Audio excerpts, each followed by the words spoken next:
តាមពិតទៅ Noreso បានចិញ្ចឹមចិត្តវាយយកស្រុកខ្មែរដាក់ជាចំណុះជាយូរមកហើយដោយរំលោភលើសម្ព័ន្ធភាពឆ្នាំ1574ដោយហេតុនោះហើយសៀមបានរៀបចំធ្វើសង្គ្រាមធំមួយយ៉ាងម៉ត់ចត់នៅឆ្នាំ1588ក្នុងរាជ្យព្រះបាទជ័យជេដ្ឋាបុត្រាព្រះសត្ថាសៀមបានផ្ដើមធ្វើសង្គ្រាមទន្ទ្រានយកទឹកដីខ្មែរ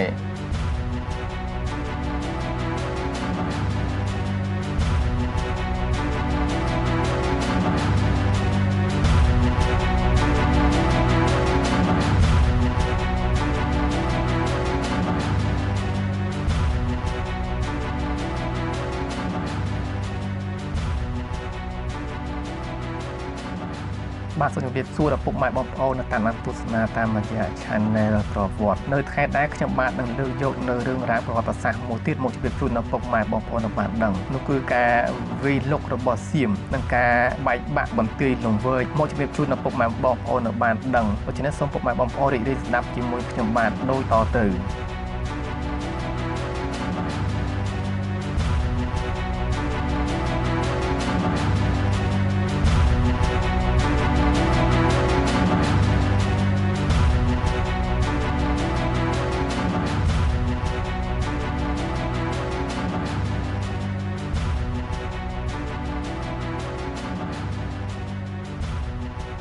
នាសម័យលង្វែកកម្ពុជាសម្បូររុងរឿងខ្លាំងក្លាឡើងវិញហើយប៉ុន្តែនៅចុងសតវត្សទី16រដ្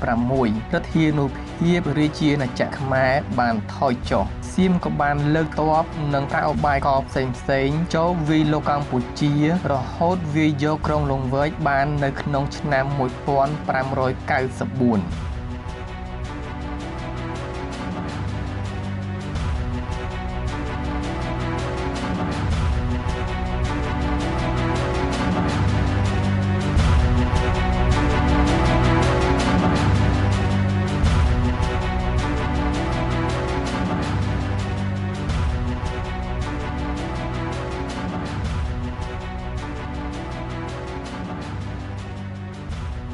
ការវាយលុករបស់សៀមព្រះបាទសត្ថាទី1ឆ្នាំ1576ដល់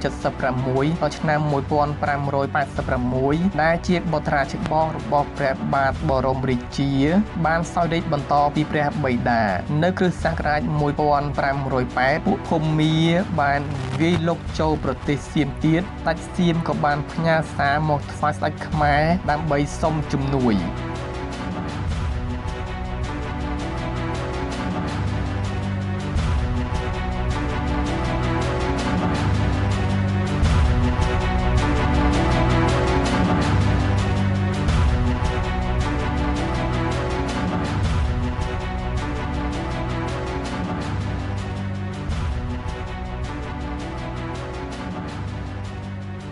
ដោយមានប្រតិយស្មោះត្រង់និងសម្ព័ន្ធភាពខ្មែរសៀមឆ្នាំ1574ព្រះបាទសត្ថាទី1បានឲ្យសម្ដេចព្រះស្រីសុរិយោពណ៌ជាអនុជនិងជាមហាឧបរាជលើកទ័ពទៅជួយសៀមពេលឈ្នះភូមាហើយបុត្រាស្ដេចសៀមនាមណូរេសូមិនដឹងគុណខ្មែរទេតែបែរជាប្រមាថមើលងាយមេតកខ្មែរទៅវិញ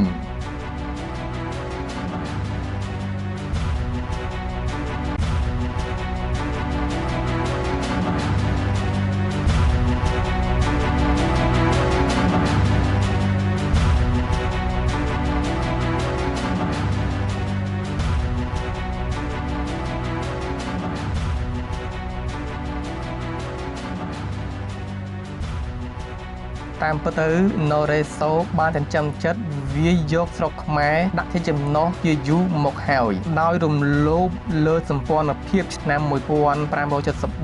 ដោយហេតុនោះហើយសៀមបានរៀបចំធ្វើសង្គ្រាមធំមួយយ៉ាងម៉ត់ចត់នៅឆ្នាំ1588ក្នុងរាជ្យព្រះបាទជ័យជេដ្ឋាបុត្រាព្រះសត្ថាសៀមបានផ្ដើមធ្វើសង្គ្រាមទន្ទ្រានយកទឹកដីខ្មែរ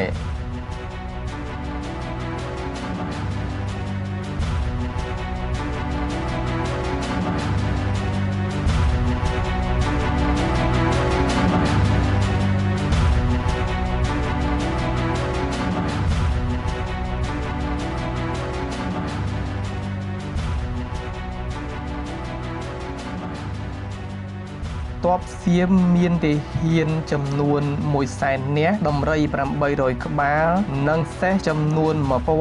1850បានវាយយកខេត្តនគររាជបាត់ដំបងពោធិ៍សាត់រួចហួសមកឡើងព័ទ្ធបន្ទាយបរិបូរទ័ពខ្មែរទន់ដៃហើយដកថយទីបំផុតទ័ពសៀមបានមកឡើងព័ទ្ធក្រុងលង្វែកអស់រយៈពេល3ខែ